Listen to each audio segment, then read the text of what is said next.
Silakan, Mbak Ana. Ya. A'udzubillahi minasyaitonirrajim. Wahai manusia, sungguh janji Allah itu benar. Maka janganlah kehidupan dunia ini memperdayakan kamu. Dan janganlah setan yang pandai menipu memperdayakan kamu tentang Allah. Stop sebentar. Di situ Allah menyatakan, wahai manusia, bahwa janji Allah itu benar. Iya. Berarti saya balik, pasti banyak orang juga yang kurang yakin dengan janji Allah kan? Iya, iya. Ya, jadi wahai manusia, janji Allah itu benar. Tapi Allah juga tahu kehidupan dunia itu membuat kadang-kadang kita sulit meyakini. Karena apa? Budaya setan. Kan? Yeah. Berarti kalau misalnya Bapak Ibu perhatikan, berarti kita harus tahu nggak cara setan menipu itu bagaimana? Betul nggak? Iya, betul. Nah, sekarang cara setan menipu itu bagaimana? Pasti sesuai targetnya, yaitu pasti supaya manusia itu tidak meyakini janji Allah. Kan begitu? Iya, betul. Berarti sekarang kita tinggal evaluasi aja. Berarti langkah-langkah apa yang harus kita lakukan ketika setan itu akan menipu kita lewat tipu daya dunia yang ujungnya biar Bapak Ibu nggak yakin janji Allah kan? Kalau misalnya Bapak Ibu nggak yakin janji Allah, kira-kira sikap perilaku kita apa? Khawatir kan begitu kan? Iya. Atau misalnya selalu bertanya kapan masalah itu selesai. Padahal janji Allah itu pasti benar. Tinggal yang harus kita kupas apa janji Allah, apa tipu daya setan, kan begitu. Sebenarnya targetnya apa? Nah ini ada Pak Sabar yang baca ya. Udah Bana. Nah, silakan Pak Sabar. 35 ayat 5 dan ayat 6 semuanya. Yuk. Maaf Pak Oka, saya lagi di jalan nih, nggak bisa bantu. Oh ya udah kalau gitu. Bana lagi deh sebelum ada Pak Eko, Oke atau Pak siapa. Coba. Bana lagi 35 ayat 6-nya Bana. Jadi kita akan membahas apa janji Allah, terus bagaimana tipu daya setan. Kan antara, soalnya cuman itu. Setan berusaha supaya Bapak Ibu khawatir, tidak yakin kepada janji Allah.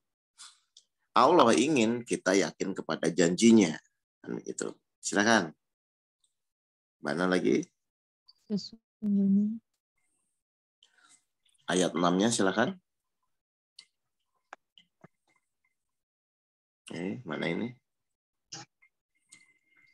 Ya. Silakan 35 ayat 6 atau siapa aja yang bisa deh. Saya Ustadz. Yaudah baca Bu.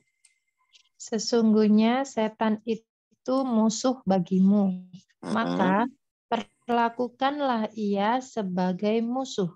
Kenapa? Sesungguhnya Kenapa? Terus? Lanjut. Sesungguhnya setan itu hanya mengajak golongannya agar mereka menjadi penghuni neraka sair yang menyala-nyala. Oke. Jadi jelas ya bahwa target setan adalah supaya Bapak Ibu tidak ini janji Allah. Cara menipunya nanti kita bahas. Ujung-ujungnya dia supaya kita masuk neraka, kan begitu. Jadi yang akan saya bahas kajian online ini adalah apa janji Allah kepada manusia dan bagaimana tipu daya setan yang targetnya adalah manusia tidak meyakini janji Allah. Jadi ada dua ya. Oke, ada Pak Eko nih. Ya udah Pak Eko aja. Pak Eko bisa bantu saya baca ayat Pak Eko? Oke, sebentar. Pak Eko bisa bantu saya baca ayat ya?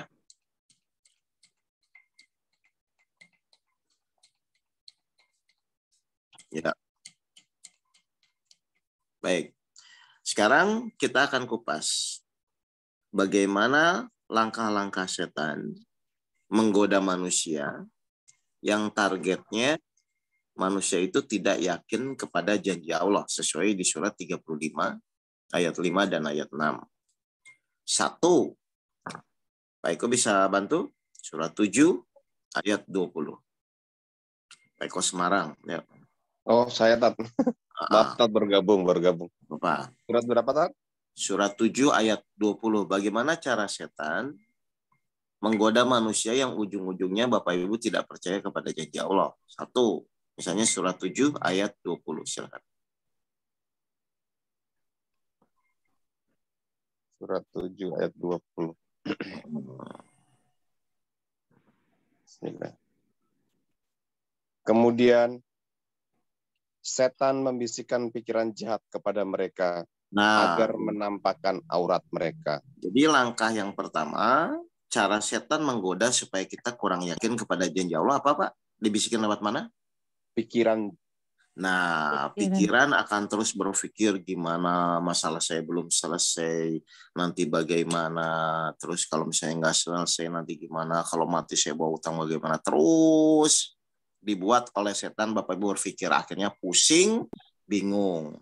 Dan target setan adalah bagaimana supaya Bapak Ibu tidak yakin kepada janji Allah. Jadi dibisikinnya tuh begitu.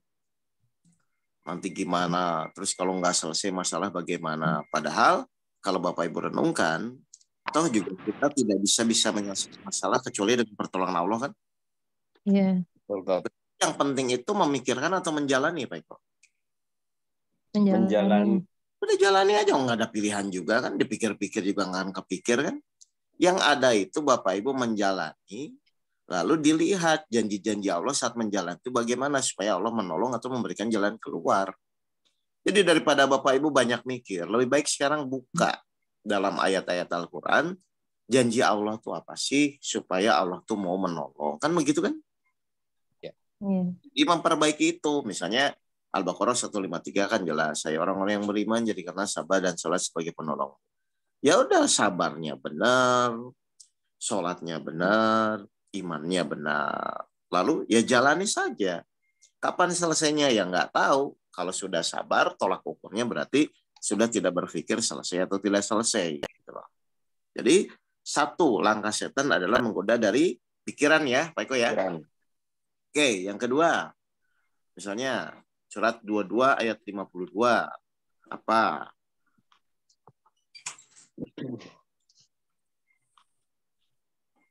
Silakan Pak. Surat 22 ayat 52. Dari mana lagi setan menggoda? Supaya Bapak Ibu tuh cek aja, checklist. Saya kena nggak ya di masalah yang ini? Masalah ini kan ketahuan ya. Surat 22 Al-Hajj ayat 52. Dan kami tidak mengutus seorang rasul dan tidak pula seorang nabi sebelum engkau Muhammad. Melainkan apabila dia mempunyai suatu keinginan, setan pun memasukkan godaan-godaan ke dalam keinginannya itu. Berarti setan langkah yang kedua selain dari pikiran dari apa Pak? Nafsu. Keinginan. Nah, biasanya manusia tuh keinginannya ingin apa? Kalau punya masalah. Selesai. Cepat selesai. Semakin menggebu-gebu ingin selesai, setan semakin cepat. Berarti kalau gitu niat yang benar itu saat menjalani masalah tuh ingin cepat selesai atau ingin sabar? Sabar. Nah, sekarang Bapak Ibu biasanya gimana nih dalam menjalani kehidupan? Biasanya kalau punya masalah tuh ingin sabar atau ingin selesai? Selesai. Nah, itu yang dipakai setan supaya akhirnya Bapak Ibu jadi nggak sabar. Akhirnya janji Allah kepada orang-orang yang sabar bahwa Allah akan menolong atau Allah akan mengabulkan doa orang sabar, akhirnya dia terpending gara-gara Bapak Ibu hanya fokus bagaimana supaya masalah selesai. Nah, di situ sumber masalahnya. Paham nggak ini Bapak dan Ibu? Jadi intinya setiap orang yang terpenting itu adalah niat ketika mau melakukan apapun tuh niatnya apa. Jadi selama ibu niatnya ingin cepat selesai, pasti dikejar terus. Itu. Jadi sebenarnya terletak masalah itu bukan terletak dari masalahnya, tapi dari niat Bapak Ibu saat berikhtiar itu tujuannya apa. Al-Baqarah ayat 225. Silakan Pak. 225 ya, Tat. Ya, 225 ya. Silakan. Surat 2 Al-Baqarah ayat 225. Allah tidak menghukum kamu karena sumpahmu yang tidak kamu sengaja, tetapi Dia menghukum kamu karena niat yang terkandung dalam hatimu. Nah, jadi setan menggoda dari mana salah satunya lagi, Pak? Dari niat. Nah, hati-hati ya. Jadi yang pertama diluruskan, Bapak Ibu tuh ikhtiar itu untuk supaya cepat selesai atau supaya sabar. Yang benar. Supaya sabar sih. Ya kalau supaya sabar berarti Bapak Ibu fokusnya ke sana. Berarti pas ada kejadian-kejadian tidak enak ketika menjalani hidup, harusnya Bapak Ibu semakin meningkat. Oh ya izin Allah, baik, diterima, ridho. Nah itu semakin cepat nanti. Jadi pas proses perjalanan permasalahan itu, Bapak Ibu tidak merasa terbebani dengan itu. Gitu.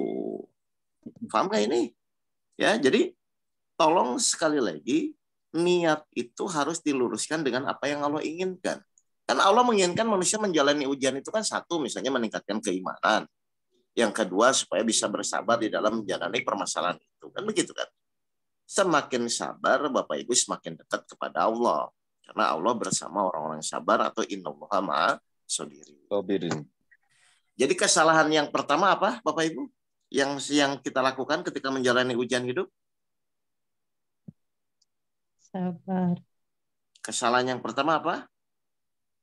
Salah niat. Salah niat ya, salah niat. Salah niat. Nah, jadi yang Kurang pertama sabar. adalah salah niat. Saya ulang-ulang ini. Bapak Ibu selama ini sadar nggak bahwa Bapak Ibu itu bukan sekarang masalahnya, tapi salah niat. Sadar. Salah niat. Ya, jadi kalau udah sadar, berarti sekarang tolong Bapak Ibu perbaiki dalam niatnya. Oke. Ngerti?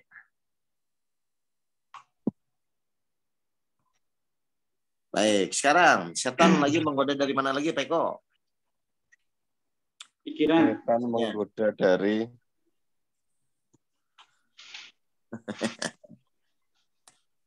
Ayo. Coba dibuka lagi surat 7 ayat 20 lagi yang tadi saya buka. Silahkan. Dia awas ya dari niatnya ya. Surat 7 ayat 20. Surat Silahkan. 7 ayat 20. Kemudian setan membisikkan pikiran jahat kepada mereka agar menampakkan aurat. Mereka yang selama itu. Dan setan berkata, Tuhanmu hanya melarang kamu berdua mendekati pohon ini. Agar kamu berdua tidak menjadi malaikat atau tidak menjadi orang yang kekal dalam surga. Oke. Setan itu membisikkan apa kepada Adam dan Hawa? Baik. Pikiran jahat. Pikiran jahat. Oke. Enggak, dari pikiran jahat, dia membisikkan apa, Bapak Ibu? Janji. Janji apa? Janji. Janji Coba. palsu. Dan rasa takut. Rasa takut terhadap apa? Biar nggak berubah tadi. Oke, perhatikan ya. Setan membisikkan pikiran jahat kepada Adam dan Hawa. Kalau kamu nanti nggak makan huldi, nanti kamu nggak jadi golongan malaikat dan tidak kekal di surga. Kan begitu kan? Jadi yang dibikin setan itu adalah hasil terhadap apa yang kita lakukan. Nanti kalau kamu begini, rumah kamu disita.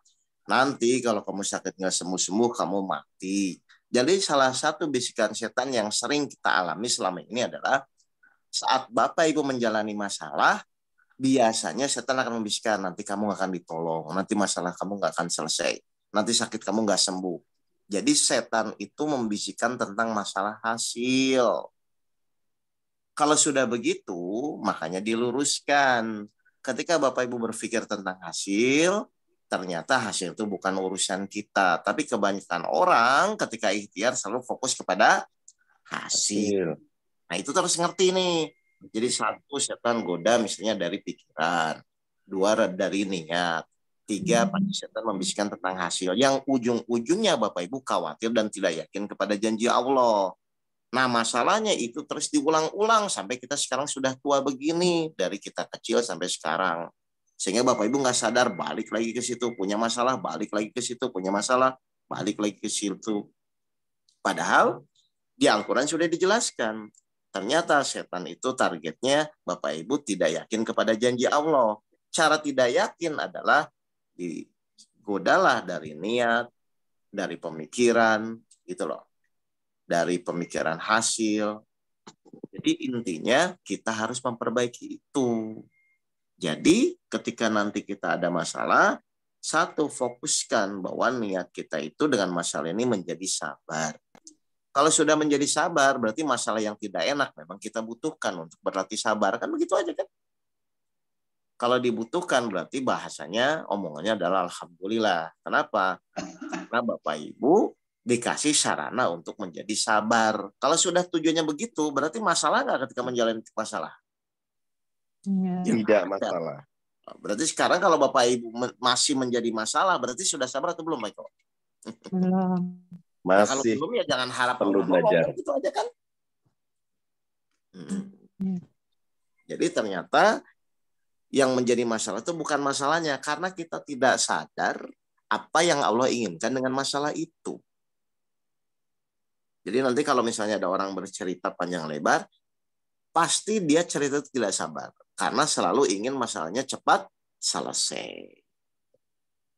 Oke, itu dulu. Ada pertanyaan nggak ini? Ya, jadi selama ini manusia itu diawali oleh salah niat. Kenapa? Karena kecenderungan manusia itu kalau dapat sesuatu yang tidak enak, ya, atau tidak sesuai dengan keinginannya, pasti kecenderungan otomatis dia akan merasa bermasalah. Kenapa merasa bermasalah? Karena niat awal setiap punya masalah pasti ingin cepat selesai, bukan ingin jadi sabar. Kan begitu sebenarnya. Nah, dari situ setan menggoda. Padahal namanya selesai atau tidak selesai atau belum selesai pun kan Allah yang menentukan. Berdasarkan apa? Berdasarkan syarat yang Allah kasih. Salah satu syaratnya kalau sabar pasti ditolong Allah. Berarti setan akan menggoda Bapak Ibu biar tidak sabar. Kan begitu sebenarnya. Jadi yang salah siapa, Pak Eko? Yang salah kita, bukan setannya. Iya, kita niatnya udah salah, lalu dikasih sarana malah dianggap masalah, kan begitu kan? Jadi untuk orang yang beriman ya biasa saja. Kenapa mesti menjadi masalah? Harusnya target Bapak Ibu itu jadi sabar, karena sabar itu sarana masuk surga, bukan targetnya ingin selesai. Tapi kalau sudah sabar pasti selesai, kan begitu sebenarnya. Baik, silakan. Ada pertanyaan? Ustadz, tadi yang setan membisikkan melalui keinginan itu di surat berapa, Ustadz? 22 ayat 52, Pak. Baik, makasih. 22 ayat 52. Jadi, pasti. semakin kita ingin cepat selesai, maka setan akan semakin menguasai kita. Tapi wajib nggak kita selesaikan? Wajib. Cuman fokus kita adalah bagaimana memenuhi syarat agar Allah mau menyelesaikan, bukan bagaimana ikhtiar kita lakukan berusaha menyelesaikan, karena kita tidak sanggup gitu loh. Paham ini Bapak Ibu? Ustaz, boleh bertanya Ustaz? Silakan. Assalamualaikum. Ustaz, kita kan manusia biasa ya, artinya kita melawan makhluk Allah yang sangat canggih. Dia bisa masuk dalam pikiran, bahkan bisa masuk dalam pembuluh-pembuluh darah nih. Sedangkan kita sendiri kan makhluk yang fana gitu kan. Nah, itu kan seperti nggak berimbang gitu loh Ustaz. Artinya gimana kita mau melawan mereka, atau bagaimana triknya tuh Ustaz, atau bagaimana caranya melawan makhluk ciptaan Allah yang bisa masuk ke pembuluh darah segala macam itu, yang katakanlah super canggih itu, sehingga bisa kita lawan gitu Ustaz. Kita tuh bisa melawan atau karena kita dilindungi Allah? Iya juga sih. Makanya jangan berpikir setannya Pak, nanti pusing, nanti stres sendiri. Iya. Tugas kita itu adalah bagaimana supaya Allah melindungi, kan begitu kan? Nah, supaya Allah melindungi, makanya tadi niatnya diluruskan bahwa saya menjalani ujian ini hanya ingin mewujudkan keinginan Allah. Misalnya jadi sabar, jadi takwa. Nah, nanti Bapak baru dilindungi. Jadi nggak usah mikir setannya. Gitu. Berarti kita masih terjebak di masalahnya kalau gitu Ustaz ya? Ya karena niat awalnya udah salah, ingin menyelesaikan masalah. Paham nggak ini? Siap. Iya. Awalnya yang memancing setan selalu menggoda Bapak Ibu karena dari awal Bapak Ibu niatnya sudah ingin menyelesaikan masalah. Kalau ingin menyelesaikan masalah itu nafsu atau bukan? Nafsu. Setan di situ. Makanya tadi saya bilang niatnya ketika menyelesaikan masalah itu harusnya ingin bertakwa, ingin sabar. Sehingga ketika ada kejadian-kejadian yang membuat Bapak Ibu misalnya ini nggak enak atau nggak sesuai, oh ini tuh bukan masalah ya, tapi sarana latihan sabar. Gitu. Jadi nggak usah mikirin setannya ya. Setan itu biarin aja. Toh Bapak Ibu misalnya mau berusaha bagaimana juga memang tugas setan menggoda kita kan. Nah, dan itu dijadiin tolak ukur. Kok saya khawatir ya? Oh, kalau khawatir berarti saya ini nggak beres nih niatnya. Karena segala sesuatu Allah lihat dari niatnya. Makanya tadi saya bilang, coba di Al-Baqarah 225, Pak. Tadi diulang lagi. Jadi yang paling penting itu niatnya, Pak. Setan karena menggoda dari situ. Ya. Silakan. 225 ya, Tat? Ya. Surat 2 Al-Baqarah ayat 225. Allah tidak menghukum kamu karena sumpahmu yang tidak kamu sengaja. Tetapi Dia menghukum kamu karena niat yang terkandung dalam hatimu. Kan jelas kan setan akan menggoda dari niatnya. Makanya niatnya diluruskan. Bapak Ibu menjalani ujian itu niatnya apa? Secara umum orang pasti 99% ingin cepat selesai. Nah itu yang setan pakai. Tapi kalau ingin sabar, kalau ingin sabar berarti kan memang kejadian tidak enak yang menimpa ya memang saya harus sabar. Nah baru dengan kesabaran itu Bapak dijaga oleh Allah. Setan nggak bisa masuk. Begitu sebenarnya. Jelas ya Bapak Ibu pola berpikirnya harus diluruskan ya. Jadi intinya bukan letak pada masalahnya. Tapi pada niat yang Bapak Ibu ingin melakukan itu apa. Segala sesuatu kalau diniatkan karena Allah, insya Allah Allah yang menjaga. 1765. Silakan Pak. 17. Ayat 65. Silakan Pak. 17 ayat 65. Al-Isra ayat 65. Sesungguhnya terhadap hamba-hambaku, engkau iblis tidaklah dapat berkuasa atas mereka. Dan cukuplah Tuhanmu sebagai penjaga.